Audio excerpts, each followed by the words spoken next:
Welcome back to my channel, or welcome if you're new here. If I look tired, it's because I am. I don't know why though, because it's 7:30, so it's not that late, but I don't know. We'll just deal with it. But what I'm actually here for, it's not really the middle, but it's after January, so it's my January wrap-up. 1, 2, 3, funky. I read 2 books. They both were 4-star reads, and let's just talk about them.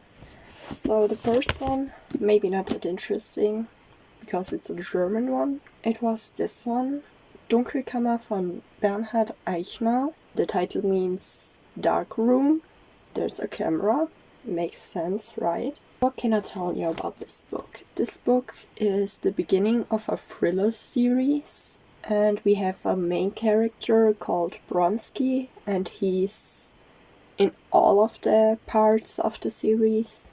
And in the first book, we learn pretty quickly that it's not only a thriller, it's mostly a story about Bronski himself, because he has lost, or kind of lost, his wife, and their child went missing.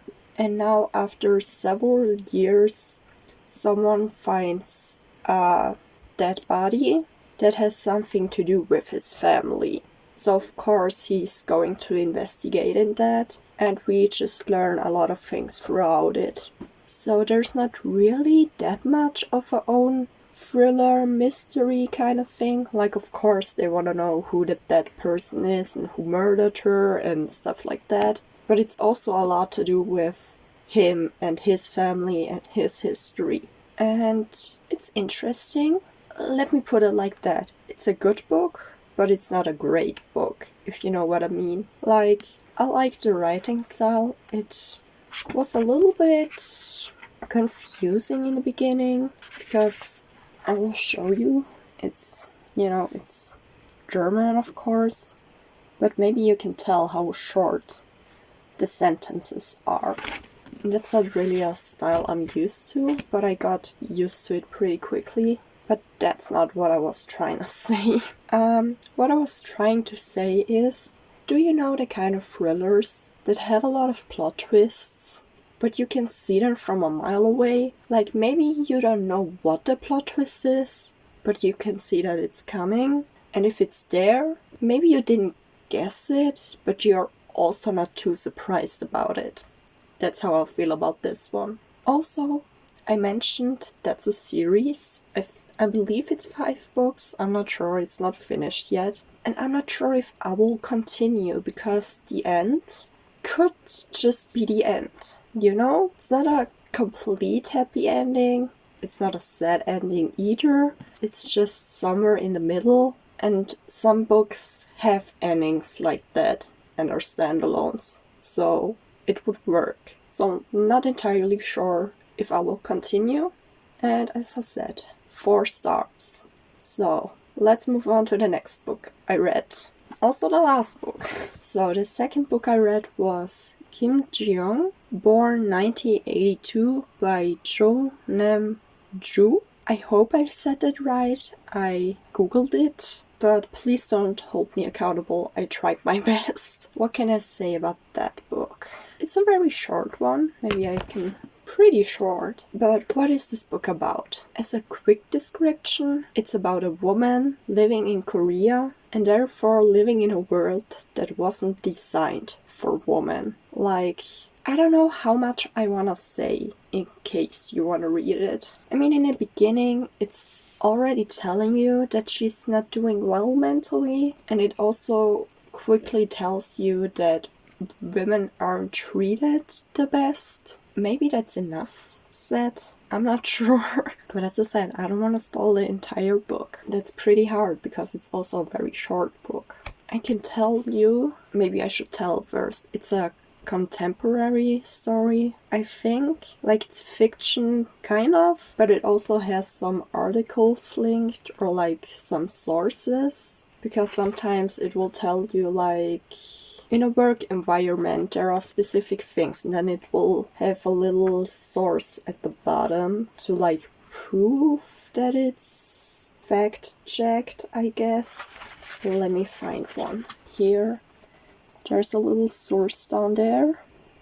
I don't know how to explain it better. So it's not entirely fiction, like it could happen in real life, and it somewhat does happen in real life. And even though I'm not from Korea, I don't know why I said that so strange. Even though I'm not from there, I can relate to some things, because I am a woman. And some things happen everywhere, like being treated badly at the workplace, men who cannot behave, things like that. Maybe it's also good for you to know that some of these things are inside, in case you don't want to read about that. But just so you know, it's inside of this book. I don't know why it's so hard to talk about this book. But yeah, it's a contemporary fiction, part not fiction. And I had the problem that I never really completely was immersed in the story. Like, for example, in this book, I just disappeared in it. I was in the world, I could see it, I was living it. But here, not so much.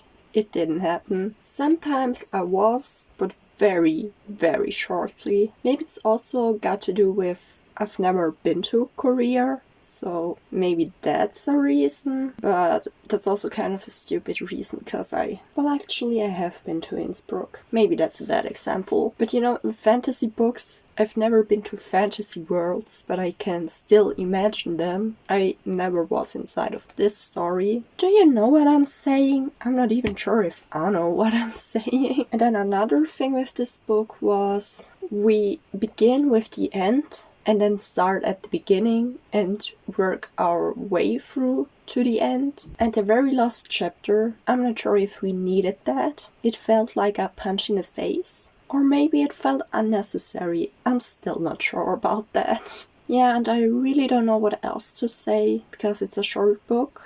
I can only give you a short description. And as I said, I don't want to spoil it.